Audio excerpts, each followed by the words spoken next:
Ahoy there, survivors! Welcome back to the channel. Having sailed to the edge of beyond, well past the end game, just as I was about to push release on my previous wrap-up video, Fantasy Flight Games decided we weren't quite ready to set anchor yet. So with their development team hard at work behind the scenes, and with 1,500 additional backers, combined with the constant vigilance and camaraderie of diligent lookouts, keeping watch day and night to ensure that we didn't run aground early or our sails falter, a few more pieces of treasure buried just ahead were spied and a final chest has been unearthed.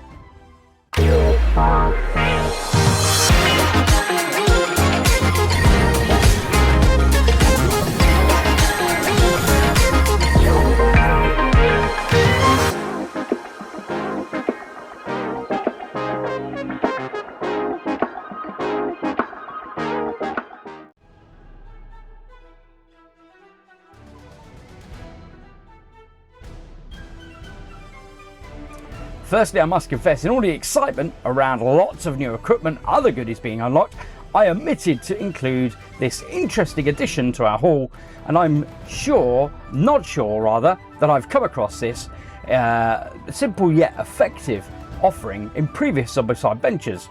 Let me know in the comments below if I maybe just missed it. Included for all, and note that this isn't marked as a crowdfunding exclusive, these 6 activation cards will enable play for standard quests with fewer than 6 survivors. So the way they work is during setup, each survivor gets an activation card, all placed on their regular green side up. The remaining cards form an activation pool. Once survivor takes their turn, the card is flipped to the spent side, grey, and then once all survivors have activated, players can start using the cards from the activation pool to activate their survivors again during the next phase. Note for balance, you can't activate the same survivor twice in a row, and each survivor can only get 1 extra activation from the pool per player phase. So it'll be interesting to see how this mechanic works. It does mean there are still limitations in terms of you can't play this completely true solo with a single survivor. I think you'd probably struggle trying to maneuver around the entirety of a quest map in order to do that anyway. And you probably won't get less than 3 survivors in a game, but potentially that might be doable.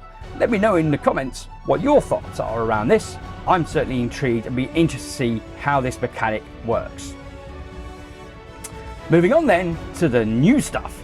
This little fella was so excited to make his appearance, how could we possibly keep him out of this? We welcome Moppy the mouse to our crew. He's cute and shy and incredibly lucky. Once you have him at your side, you'll find that your endeavours are far more successful by an impressive rate. However, to get him, you'll need to apply some charm and convincing, and maybe a piece of cheese or 2. This is represented by needing to lay down your miniature and spending a whole action before you can do anything else. Otherwise, he'll scupper away. We also had a new fashion accessory added to our treasure trove, an oft-requested piece of headgear to sit alongside our octopus hat. This one just couldn't be left rotting away in the closet. Donning this ostentatious shark hat, having downed a bottle of Grom, I think that stands to reason, will not only make you look tough, but actually makes you tougher. Just make sure you've always got at least 1 Grom token with you to maintain this tough guy persona. And finally, to celebrate our fantastic achievement, we also unlocked the all-new crew added to our roster against the undead hordes, the Endgame Watchers, the World's End Watchers. This night shift shadow crew represents all the people who poured together, organised themselves and devoted countless hours to keep us adrift towards our final destination, making sure that the timer never run dry for over 5 long days and nights, even straight through a weekend. Any survivor can be part of this World's End Watchers crew, as long as they have the commitment and camaraderie to band together and stand against the inexorable end. No ordinary crew, these are a hardy bunch that you don't want to mess with, and who you'd be lucky to have them at your side any day or night. From all walks of life, hailing from every corner of the land with an unwavering commitment to supporting each other through thick and thin. These true brothers in arms stand united, banding together to perform amazing feats, finding as much treasure as possible as they fraternize, discarding Grom tokens to discover treasure maps. And that is absolutely it. For now, at least. This voyage is complete. Between this shorter video and the last video, let me know what you're most excited to get to the table and experiencing in your games. Pop it in the comments below.